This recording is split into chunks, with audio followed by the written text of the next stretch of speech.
Assalamualaikum warahmatullahi wabarakatuh. Nama saya Yayan Sundari dari kelas 6A Akuntansi Pagi.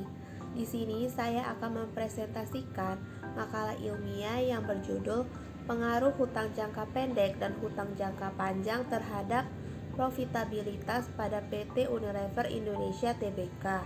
Langsung saja saya mulai presentasinya. Latar belakang masalah dapat kita lihat pada tabel 1.1 di samping, menunjukkan bahwa hutang jangka pendek PT Unilever mengalami fluktuasi atau naik turun setiap pertriwulannya, sedangkan labanya mengalami peningkatan setiap pertriwulan. Dan hal ini bertolak belakang dengan teori pecking order yang menyatakan bahwa perusahaan yang memiliki profit tinggi cenderung memiliki tingkat hutang yang rendah, sedangkan perusahaan yang memiliki profit rendah cenderung mempunyai hutang yang tinggi karena dana internal perusahaan tidak cukup dan hutang sumber dana eksternal lebih disukai oleh perusahaan. Selanjutnya kita bisa melihat tabel 1.2. Di dalam tabel tersebut menunjukkan bahwa hutang jangka panjang PT Unilever mengalami kenaikan setiap pertriwulannya kecuali pada tahun 2018 karena terjadi penurunan. Dan labanya juga mengalami kenaikan setiap pertriwulannya. Sama halnya dengan tabel 1.1 tadi, di dalam tabel 1.2 ini juga bertolak belakang dengan teori pecking order. Selain itu, penelitian ini juga dilakukan dengan mengacu pada penelitian terdahulu yang dilakukan oleh Devi Anggraini dan Nurul Hasana yang berjudul Pengaruh Current Ratio Debt to Equity Ratio terhadap Net Profit Margin pada perusahaan subsektor perdagangan eceran yang terdapat di Bursa Efek Indonesia periode 2015 hingga 2018. Hasil penelitiannya menyatakan hutang jangka pendek berpengaruh positif dan signifikan terhadap profitabilitas, dan hal ini berbanding terbalik dengan penelitian yang dilakukan oleh Feni Monica Ahasugia tahun 2018 yang mengatakan bahwa hutang jangka panjang berpengaruh negatif secara signifikan terhadap profitabilitas. Pembahasan teori. Yang pertama ada teori trade-off. Teori ini menyatakan bahwa tingkat hutang perusahaan dipengaruhi oleh tingkat penghematan pajak dan tingkat resiko yang ditimbulkan akibat bertambahnya hutang. Sehingga tingkat hutang yang optimal adalah tingkat hutang yang keuntungan dan resiko yang ditimbulkan akibat hutang berada pada posisi yang seimbang.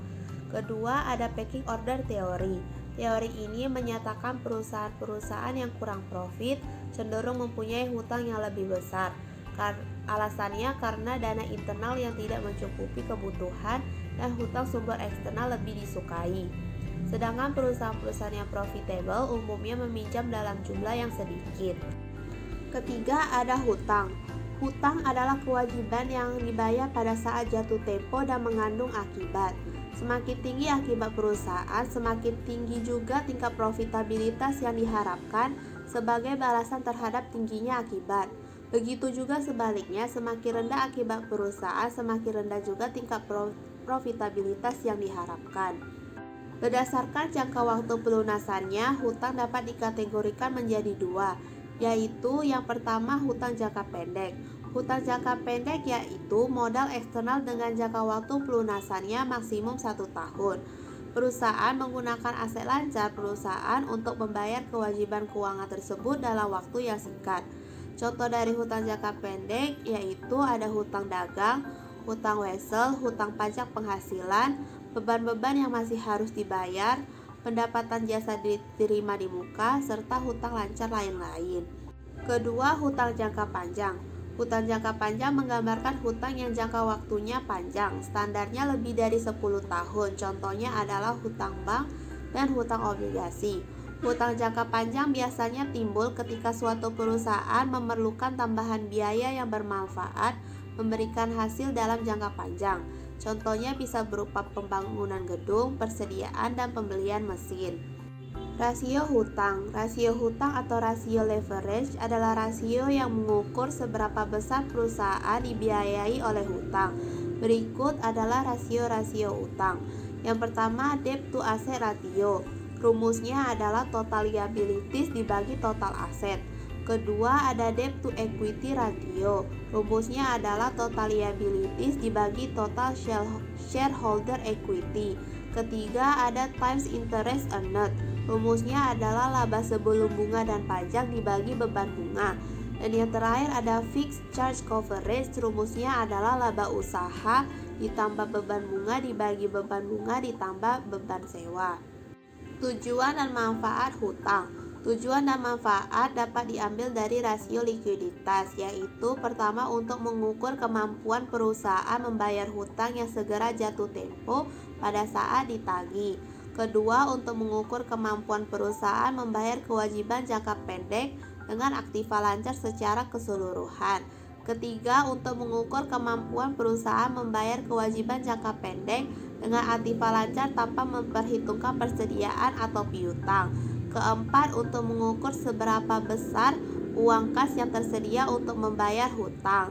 Kelima, untuk melihat kondisi dan posisi likuiditas perusahaan dari waktu ke waktu dengan membandingkan beberapa periode. Keenam, untuk melihat kelemahan yang dimiliki perusahaan dari masing-masing komponen yang ada di aktiva lancar dan hutang lancar. Dan ketujuh, menjadi alat pemicu bagi pihak manajemen untuk memperbaiki kinerjanya dengan melihat rasio likuiditas yang ada pada saat ini. Profitabilitas. Rasio profitabilitas merupakan rasio untuk menilai kemampuan perusahaan dalam mencari keuntungan. Rasio ini juga memberi ukuran tingkat efektivitas manajemen suatu perusahaan. Hal ini ditunjukkan oleh laba yang dihasilkan dari penjualan dan pendapatan investasi. Intinya, penggunaan rasio ini menunjukkan efisiensi perusahaan. Tujuan dari rasio ini adalah agar terlihat perkembangan perusahaan dalam rentang waktu tertentu, baik penurunan atau kenaikan, sekaligus mencari penyebab perusahaan tersebut. Rasio profitabilitas pertama ada return on asset. Rumusnya adalah pendapatan setelah pajak dibagi total aset. Kedua, ada net profit margin. Rumusnya adalah earning after tax dibagi sales. Ketiga, ada return on equity. Rumusnya adalah earning after tax dibagi shareholders equity. Pemecahan masalah. Penelitian ini bertujuan untuk mengetahui apakah hutang jangka pendek dan hutang jangka panjang, baik secara simultan maupun secara parsial, berpengaruh terhadap profitabilitas pada PT Unilever Indonesia Tbk. Berdasarkan hasil penelitian dan perhitungan uji regresi linear berganda, menunjukkan bahwa koefisien regresi bernilai negatif. Berarti terjadi hubungan negatif antara hutang jangka pendek dan profitabilitas. Artinya, semakin besar hutang, maka akan semakin menurunkan profitabilitas yang diperoleh. Hal ini sesuai dengan teori pecking order, di mana lebih mengutamakan penggunaan sumber pendanaan internal daripada penggunaan pendanaan yang bersumber dari eksternal. Hal ini juga sesuai dengan hasil penelitian Endang Savitri dan WK Natasha yang menyatakan hutang jangka pendek berpengaruh negatif dan signifikan, tetapi berbeda dengan penelitian Devi Angriani dan Nurul Hasana yang menyatakan hutang jangka pendek berpengaruh positif dan signifikan terhadap profitabilitas. Sama halnya dengan hutang jangka pendek tadi, berdasarkan hasil penelitian dan perhitungan uji regresi linear berganda, menunjukkan koefisien regresi bernilai negatif. Berarti terjadi hubungan negatif antara hutang jangka panjang dan profitabilitas. Artinya, semakin besar hutang, maka akan semakin menurunkan profitabilitas yang diperoleh. Hal ini sesuai dengan teori trade-off yang mengasumsikan bahwa struktur modal perusahaan hasil trade-off dari keuntungan pajak dengan menggunakan hutang dengan biaya yang akan timbul sebagai akibat penggunaan hutang tersebut. Apabila manfaat lebih besar, maka tambahan hutang masih diperkenankan. Hal ini juga sesuai dengan hasil penelitian Feni Monica Ahasugian yang menyatakan hutang jangka panjang berpengaruh negatif dan signifikan. Tetapi berbeda dengan penelitian Liza Nadira dan Rustam yang menyatakan hutang jangka panjang tidak berpengaruh terhadap profitabilitas. Berdasarkan hasil perhitungan uji hipotesis secara parsial, dapat diketahui bahwa hutang jangka pendek berpengaruh signifikan terhadap profitabilitas, sedangkan hutang jangka panjang berpengaruh secara signifikan terhadap profitabilitas atau return on asset. Berdasarkan hasil uji hipotesis secara simultan dapat diperoleh kesimpulan bahwa variabel independen yaitu hutang jangka pendek dan hutang jangka panjang berpengaruh negatif signifikan terhadap profitabilitas. Kesimpulan yang sama juga bisa diperoleh dengan membandingkan nilai SIG dengan taraf signifikansi karena nilai SIG lebih kecil daripada alfa yaitu 0,000 lebih kecil daripada 0,05. Dengan demikian dapat disimpulkan bahwa terdapat pengaruh yang signifikan antara hutang jangka pendek dan hutang jangka panjang terhadap profitabilitas atau return on asset pada PT Unilever Indonesia Tbk. Hal tersebut sejalan dengan teori pecking order theory yang menjelaskan bahwa perusahaan yang memiliki profit yang tinggi cenderung memiliki hutang yang rendah dibandingkan dengan perusahaan yang memiliki profit rendah cenderung memiliki hutang yang tinggi. Karena dana internal tidak cukup dan hutang merupakan sumber eksternal yang lebih disukai. Hal ini juga sejalan dengan penelitian Jeffrey Maulana dan Ayang Fona Safa yang menunjukkan bahwa secara simultan atau bersama-sama struktur modal yang diwakili oleh CR dan DAR berpengaruh signifikan terhadap profitabilitas yang diwakili oleh ROA. Kesimpulan: berdasarkan hasil penelitian dan pembahasan, maka kesimpulan yang dapat diambil sebagai berikut. Pertama, hasil penelitian ini menunjukkan bahwa koefisien regresi bernilai negatif. Berarti terjadi hubungan negatif antara hutang jangka pendek dan profitabilitas. Artinya semakin besar hutang, maka akan semakin menurunkan profitabilitas yang diperoleh. Kedua, hasil penelitian ini menunjukkan bahwa koefisien regresi bernilai negatif. Berarti terjadi hubungan negatif antara hutang jangka panjang dan profitabilitas. Artinya semakin besar hutang, maka akan semakin menurunkan profitabilitas yang diperoleh. Dan yang ketiga, hasil penelitian ini menunjukkan bahwa secara simultan nilai signifikan hutang jangka pendek dan hutang jangka panjang menyatakan bahwa nilai F hitung sebesar 10,445 dengan nilai signifikan 0,000 lebih kecil daripada 0,05 atau 5%, sehingga dapat diperoleh kesimpulan bahwa variabel independen yaitu hutang jangka pendek dan hutang jangka panjang berpengaruh secara simultan terhadap profitabilitas pada perusahaan PT Unilever Indonesia Tbk. Implikasi praktik bagi perusahaan pada penelitian ini adalah perusahaan sebaiknya mempertimbangkan dengan matang terkait penggunaan hutang yang menyangkut profitabilitas perusahaan.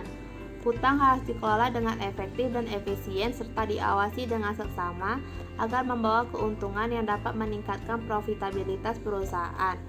Hutang juga mengandung risiko, oleh karenanya besar kecilnya hutang harus ditetapkan dengan hati-hati agar tidak menimbulkan kesulitan finansial bagi perusahaan di masa yang akan datang. Penelitian ini dapat digunakan sebagai penambah wawasan serta mengetahui tentang pengaruh hutang jangka pendek dan hutang jangka panjang terhadap profitabilitas.